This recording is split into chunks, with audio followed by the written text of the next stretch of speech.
Olá, pega o teu pequeno zoom e vamos lá começar. Alors, si tu n'as pas compris ce que j'ai dit, je te traduis cela en français.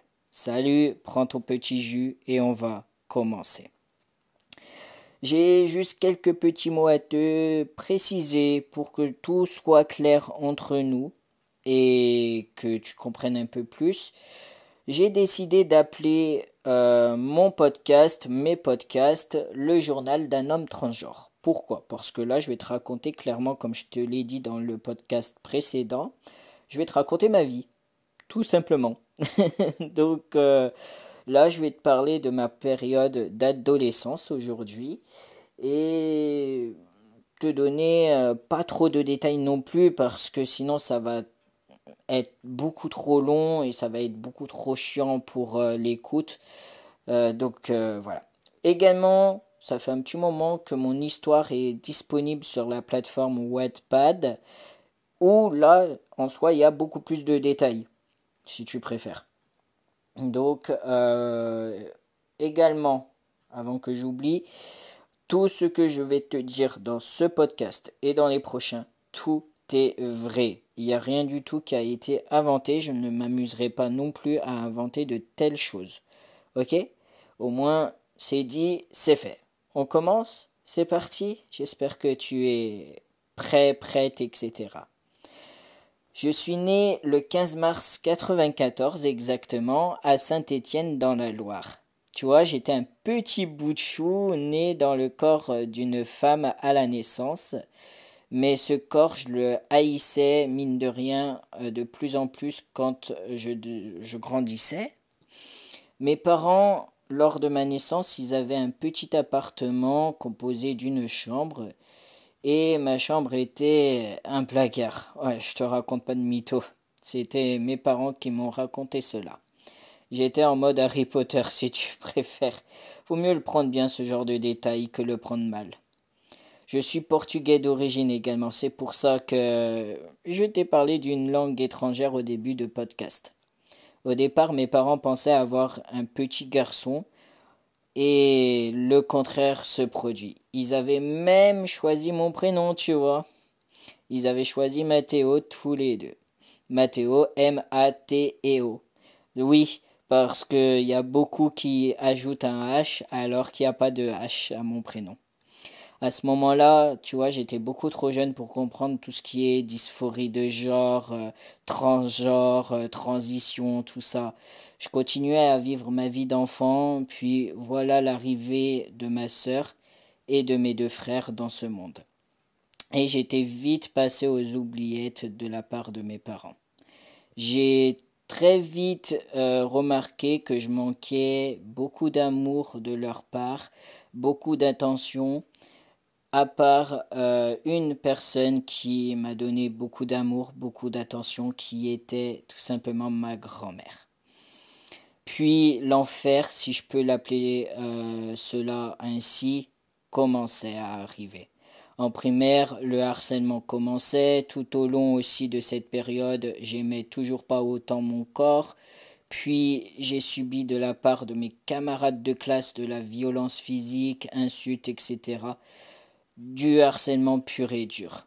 Je m'étais par la suite renfermé sur moi-même. Je faisais beaucoup de rencontres sur Internet, pas très saines, je dois te l'avouer. Un jour, tu vois, je pensais aller à la rencontre d'une femme. Sur la photo, c'était une femme. Sur les audios, pareil. Sauf que vient le jour où on décide de se fixer un rendez-vous. Le jour J est arrivé.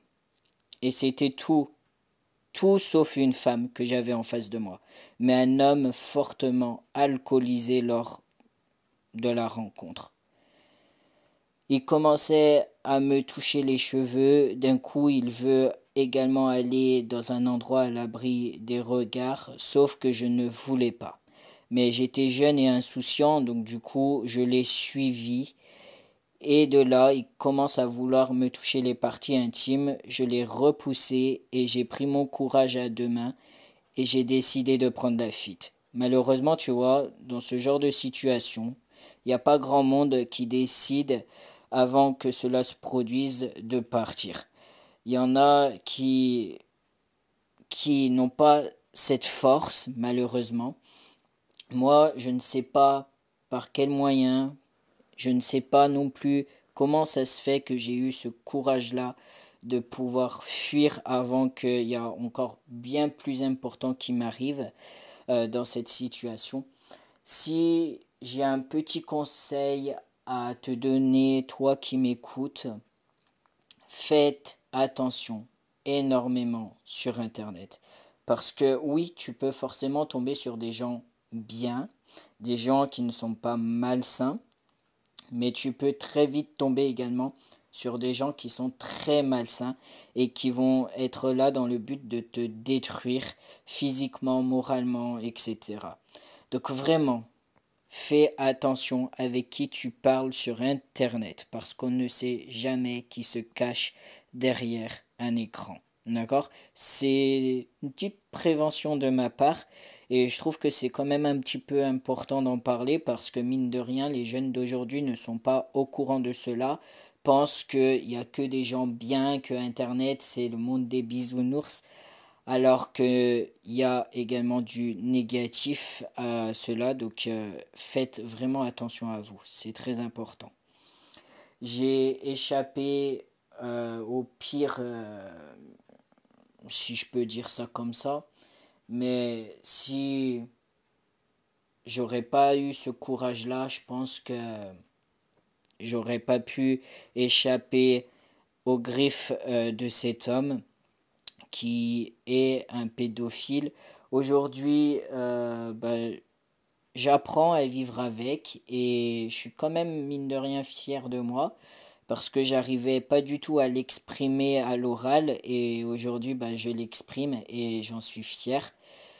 J'espère que certains membres de ma famille vont tomber sur ce podcast et m'écouter jusqu'au bout parce que je l'avoue, je ne l'ai jamais dit à mes proches, juste à mon épouse, juste à mon ex-meilleur ami, également à deux de mes amis qui sont au courant et il n'y a pas d'autres personnes qui le savent à part les gens qui m'ont lu sur Wattpad et aussi.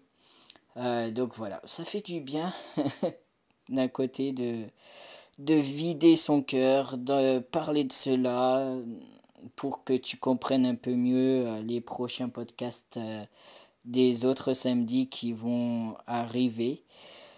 Voilà, bref, je vais laisser ce podcast ainsi parce que je trouve que c'est plutôt pas mal.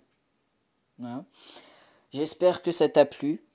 Monte à mon page, Beijing et adeus.